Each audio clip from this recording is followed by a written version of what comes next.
Salut tout le monde, j'espère que vous allez bien. Reprise des vidéos, ça faisait un petit moment. On va parler d'un sujet assez léger, je pense qu'on a tous besoin de ça en ce moment. Donc on va parler aujourd'hui des règles de survie issues des films Zombieland, donc des règles écrites par le personnage principal, Columbus. Vous savez qu'en survie il existe énormément de règles, de checklists, de principes, de procédures, de moyens mémotechniques, de concepts importants comme la règle des trois, la pyramide de survie, le plan, le stop, les 7 piliers de Pierrot, même les 4 résiliences de Vol West, les 5 C, etc., etc.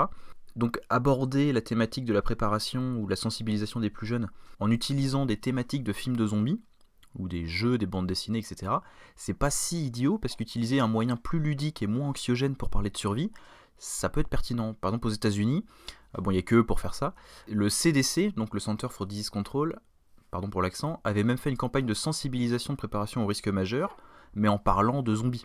Il y a même une association qui a été créée en 2003, Zombie Squad, qui utilise également la thématique et l'imaginaire collectif zombie pour faire de la formation, des stages de survie, de la sensibilisation à la préparation aux risques majeurs, même des soirées caritatives pour d'autres associations, etc. Donc voilà, tout ça c'est un peu plus rigolo que risque.gouv.fr pour parler préparation et résilience. Les zombies étant une menace à la fois la plus improbable possible, mais la plus grave possible, s'en inspirer, ça peut permettre de faire bouger dans le bon sens certains publics. Donc ça faisait longtemps que je voulais parler zombies, mais j'ai pas forcément trouvé l'occasion. Compte tenu de la moyenne d'âge du public sur YouTube, ça peut être intéressant d'employer un sujet comme ça un peu plus léger. Donc on va faire ça aujourd'hui. Donc on va parler des films Zombieland. Dans ces deux films-là, Jesse Eisenberg interprète un jeune homme qui est très prudent, très réfléchi, et avec le temps, à force de survivre, il a mis au point ses propres règles et principes de survie. Donc on va les décrypter pour essayer de les comprendre en faisant le pont avec de véritables règles de survie. Alors bien sûr, comme dans les deux films, la liste est dans le désordre et incomplète. Je vais regrouper ces règles, les règles de Columbus dans les deux films, avec les règles des scènes coupées, de clips promotionnels, ainsi qu'avec les commandements d'un autre personnage, Flagstaff, qui est un double de Columbus, qui a lui aussi ses propres règles. Je vais regrouper tout ça ensemble. Je vais les regrouper par grandes catégories. Je vais retirer ce qui est trop humoristique, propre au film de zombies, et ce qui va pas être utile pour nous. Par exemple, une boule de bowling pour taper sur les zombies, c'est rigolo. Là, ça va pas nous intéresser, on va vraiment se concentrer sur ce qui est intéressant d'une manière générale en situation de survie. Alors commençons tout de suite les règles, on a assez perdu de temps comme ça. J'ai regroupé dans une première partie tout ce qui a trait au physique. Quelque chose de très important et qu'on a tendance à négliger et à oublier, c'est vrai, la préparation physique. Bon, pas tout le monde bien sûr, mais on va plus souvent parler de couteau et de filtre à eau que de sport, malheureusement. Et pourtant la règle numéro 1 de Columbus est le cardio, l'endurance. D'avoir un bon cardio pour être capable en situation de survie de marcher longtemps, de grandes distances, de pouvoir courir très longtemps pour échapper à un danger. Donc c'est effectivement très important pour lui et ça devrait l'être pour nous en toute logique. Le commandement numéro 29 de l'autre personnage, en anglais donc cardiovascular fitness, donc pareil une bonne santé cardiovasculaire. Tous les deux ont comme règle commune, pour l'un c'est l'étirement, pour l'autre c'est l'échauffement. Ils ont tous les deux à cœur d'éviter une blessure à l'effort en s'échauffant avant. La règle numéro 20 de Columbus c'est que la survie est un marathon, ce n'est pas un sprint. Donc on comprend toute la logique d'être endurant sur le long terme et d'avoir un physique taillé pour survivre et pour tenir. Donc on devrait avoir ces notions-là à l'esprit. La notion suivante, la grande notion suivante qui se dégage de toutes les règles là, c'est la prudence et un petit peu la vigilance. Donc moi ça me fait penser tout de suite à la première règle dans la règle des 3 secondes sans vigilance, 3 secondes sans inattention. Donc on retrouve dans ces films là beaucoup de règles en rapport avec la sécurité, avec la prudence. Donc par exemple le commandement numéro 16 de Flagstaff qui est de s'attendre à l'inattendu. Donc toujours être en gros toujours vigilant, toujours attentif à ce qui se passe. Et on retrouve du côté de Columbus plusieurs règles en rapport avec donc la prudence et la sécurité. Donc par exemple le fait de confirmer ses kills pour l'un ou d'utiliser une double dose après avoir tué un zombie, donc là c'est propre au film de zombies, mais c'est vrai que quand on parle de traiter une menace, on s'assure après un tir par exemple, il y a toujours une phase d'analyse pour s'assurer que la menace est bien hors d'état de nuire, donc on reste un petit peu dans cet esprit-là de prudence et de vérification. Et donc il y a plusieurs règles du côté de Columbus qu'il utilise au quotidien pour rester prudent. Donc par exemple, se méfier des toilettes qui est un lieu où il est vulnérable. Il va toujours faire attention à mettre sa ceinture de sécurité en voiture. qui est la règle numéro 4 pour lui. Règle de prudence de base toujours, et aussi la règle numéro 10 de faire attention à ne pas faire de bruit, qui est une règle de bon sens qu'on cherche à échapper à quelqu'un qui essaye de nous retrouver. Lorsqu'on cherche à être camouflé, par exemple, on va retrouver cette notion-là de silence dans le Faux Make-Blot, dont j'ai déjà parlé en vidéo sur la chaîne. Sa règle numéro 15 est de toujours garder un accès libre vers la sortie, toujours garder une issue de secours, qui est d'ailleurs quasiment la même que la règle numéro 22. En cas de doute, connaissez en gros les issues de secours. Ça, c'est quelque chose c'est vraiment un principe de sécurité personnelle qu'on peut d'ailleurs très facilement utiliser au quotidien, comme bien sûr boucler sa ceinture. À chaque fois que je suis dans un endroit inconnu, à l'extérieur, un endroit que je connais pas, je vais repérer les issues de secours qui sont en plus assez balisées. Sa règle numéro 17 est de ne pas faire le héros, même si dans le film finalement plus tard, pour des raisons scénaristiques, il la change, etc. Mais peu importe. Sa règle donc numéro 17 de ne pas faire le héros, parle vraiment de ne pas prendre de risques inutiles, ce qui est effectivement très important en survie.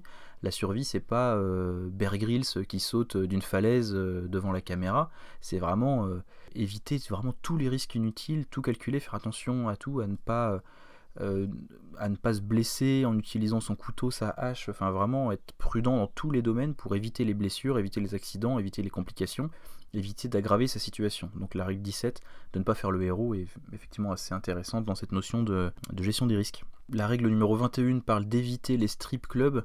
Donc là, bon, c'est un gag à l'américaine. Ça parle en gros, grossièrement, d'éviter les distractions et de rester concentré et rester focus et d'éviter de se laisser distraire. La règle 31 parle de vérifier le siège arrière quand on récupère une voiture.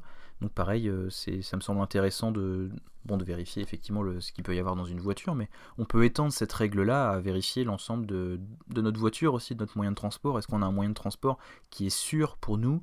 Est-ce qu'il est toujours opérationnel ? On pourrait l'étendre comme ça, cette règle, ça me semble assez intéressant aussi. Et la règle 42 parle de garder ses mains pour soi, donc je traduis littéralement une règle, je ne me rappelle plus du gag exactement, mais moi ça me fait penser à ce qu'on peut par exemple souvent dire à l'armée, objet inconnu touche à ton cul. On peut, en gros, c'est important aussi toujours dans ce principe de prudence, d'éviter de toucher, de manipuler quelque chose qu'on ne connaît pas, qu'on ne comprend pas, pour éviter de se blesser ou de déclencher quelque chose qu'on ne voudrait pas.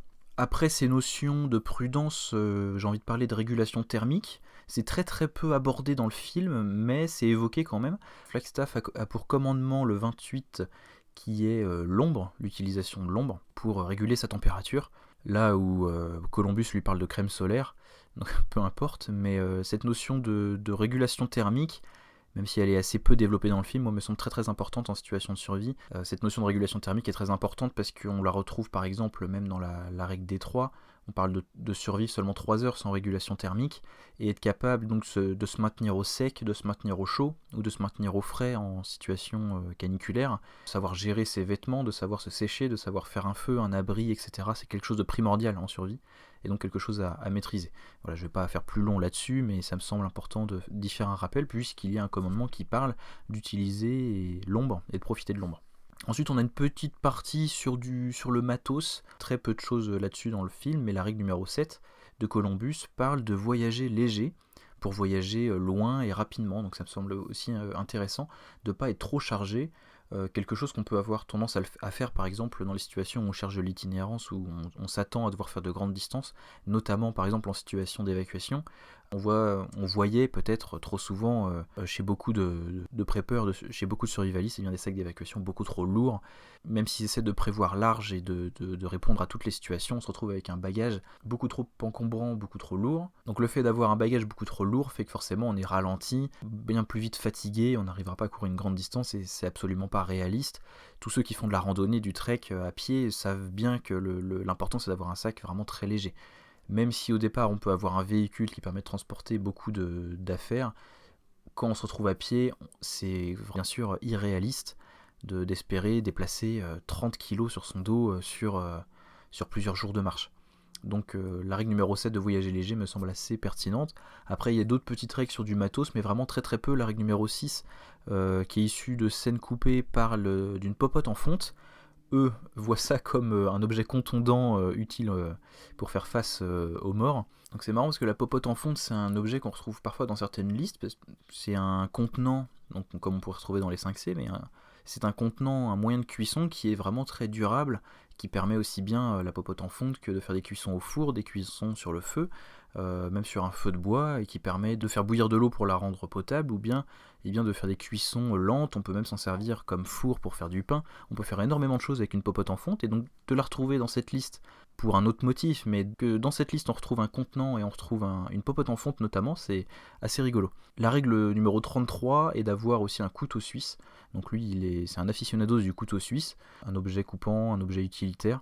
Toujours intéressant d'avoir ce type de matériel, pas forcément un couteau suisse, mais vous voyez un couteau, un multitool, d'avoir ce type de matériel à tout faire quand on est en déplacement et avoir ce type de matos sur soi.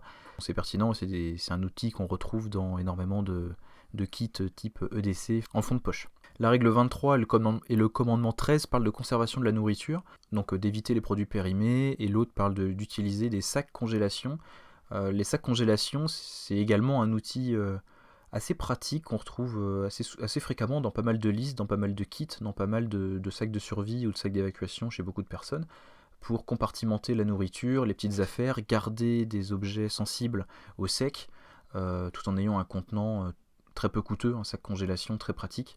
Même recueillir de la nourriture en route, garder des restes, récupérer de l'eau, traiter de l'eau, c'est toujours un contenant très léger, très compact, et un contenant pratique pour énormément de choses, donc ça a du sens.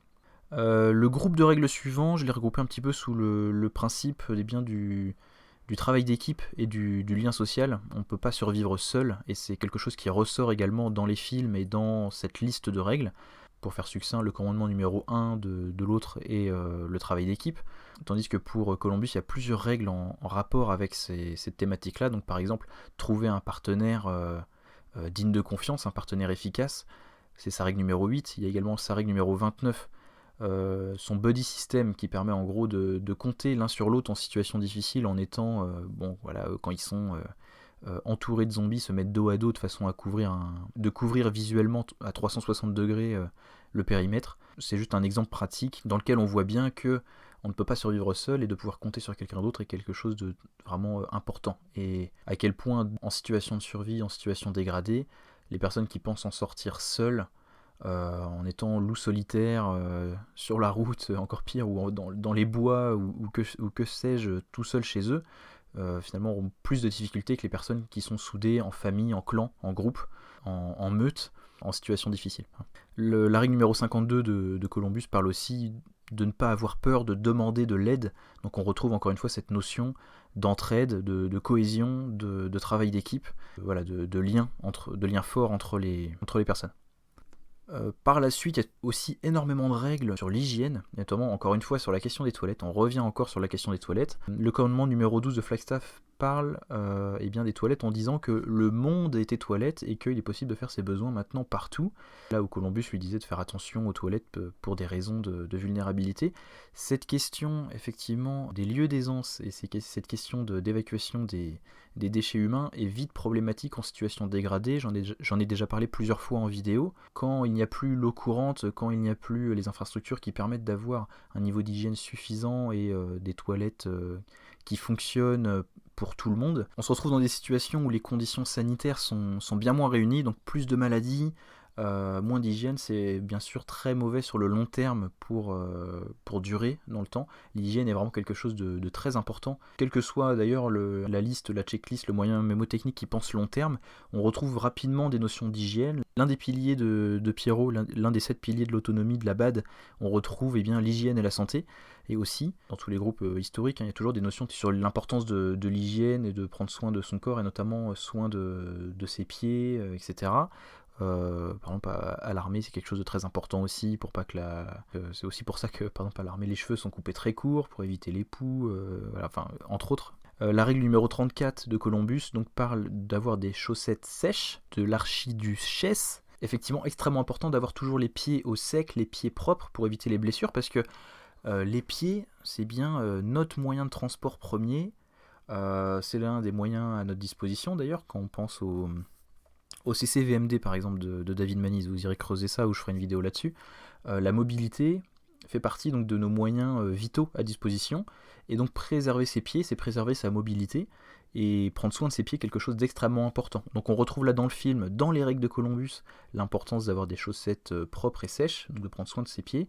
La règle numéro 48 parle également d'hygiène corporelle en général, donc c'est vraiment quelque chose d'important aussi à prendre en compte sur le long terme, en situation dégradée, en période difficile. La règle numéro 12 parle de papier absorbant et la règle numéro 53 parle de lingette bébé. Donc encore une fois, 2 autres règles qui parlent d'hygiène corporelle minimale. S'il y avait une règle à rajouter, moi je rajouterais bien sûr le savon de Marseille dans cette liste. Allez, pour ne pas aller trop loin et pour faire court, on va terminer sur l'une des règles de Columbus qui me semble très importante, qui est d'ailleurs ma règle favorite de l'ensemble de ces règles et de l'ensemble de ces films. La règle numéro 32 qui est profiter des petites choses du quotidien, des plaisirs du quotidien, de la joie d'être avec ses proches, des choses positives au quotidien. C'est quelque chose de très important en situation dégradée comme à l'heure actuelle. Pour nous autres, si je refais le pont avec la vraie vie et que je sors un petit peu de la fiction, effectivement profiter des petites choses au quotidien et prendre soin de son moral et profiter des choses positives est très important pour garder le moral en situation dégradée, et donc ne pas hésiter à se divertir, à s'amuser, à faire des jeux, à voir des œuvres, des livres de fiction, des films, des choses pour se divertir, pour tenir en situation difficile. Voilà, bah écoutez, je vais pas faire trop long sur cette thématique-là. Si vous avez d'autres règles qui vous viennent à l'esprit, des choses qui vous ont marqué dans la thématique zombie ou dans ces films-là en général, eh ben, n'hésitez pas à m'en faire part. Quant à moi, je vous dis à bientôt pour une autre vidéo. Allez, prenez soin de vous et des vôtres. A très bientôt, salut.